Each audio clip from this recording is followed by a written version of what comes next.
and I used to practice fitting ourselves into the smallest spaces so that those seeking would never find us molded into our body-cast cavities. Once, in a hotel room, we found 2 locked doors between our room and the next. We tried to fit, to close the other in, but each time our big heads got in the way.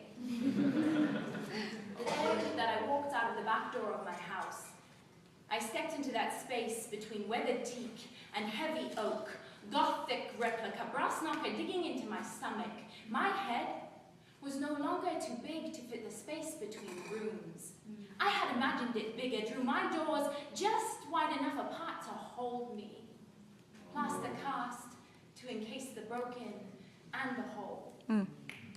I closed the door behind me, faced forward as the plane hit the tarmac, tires still clinging to the dirt they never left behind.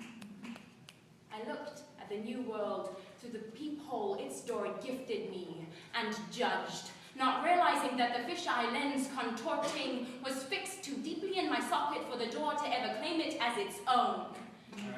But I will not rip muddied rose gloss from my eye, because I want to see beyond me, and this portal won't open.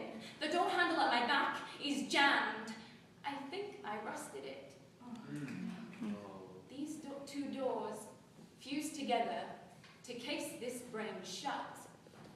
I am stuck, waiting in this space, drifting, my face aligned along the fault line, these 2 continents shifting, breathing through the grit, forcing its way between my lips. I feel Zimbabwe move behind me.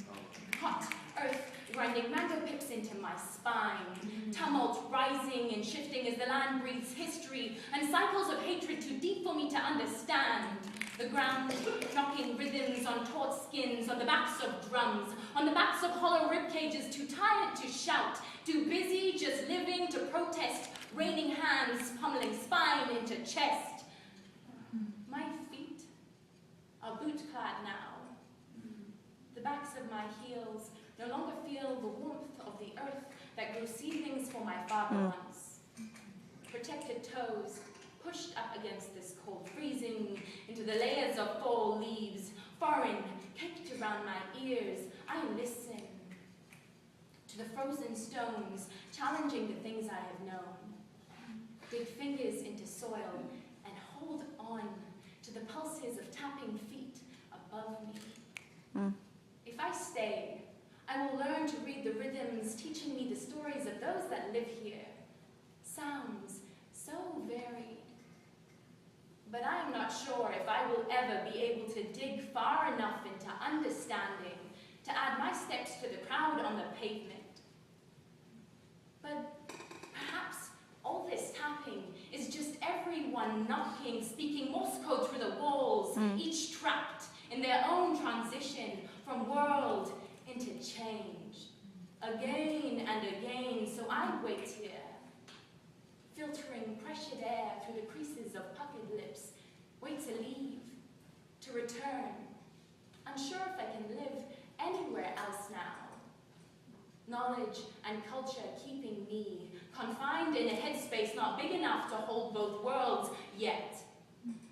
Let my body be plastic, putty, pliable enough to mold itself to the crevices in these shifting rock walls, hold my form and not grind me into nothing.